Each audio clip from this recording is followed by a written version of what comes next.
Cette étude présente les principaux points de vigilance pour 4 isolants biosourcés, notamment la paille, le chanvre, la fibre de bois et la ouate de cellulose, qui sont ceux qui sont les plus représentés aujourd'hui sur le marché.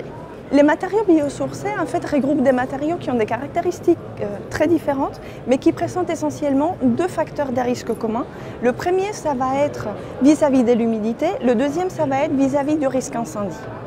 Ces points de vigilance relèvent essentiellement des difficultés de mise en œuvre, donc d'un non-respect des référentiels et des règles de l'art, et non pas des matériaux en soi, puisque tout matériau, qu'il soit conventionnel ou biosourcé, qui n'est pas bien mis en œuvre, peut présenter un désordre.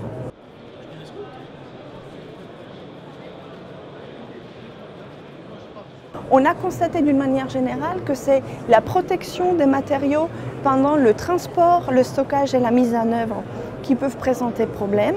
Ça va être aussi la conception de la paroi ou l'exécution de la paroi vis-à-vis soit des remontées capillaires, soit vis-à-vis de la migration de la vapeur d'eau pendant la phase d'exécution.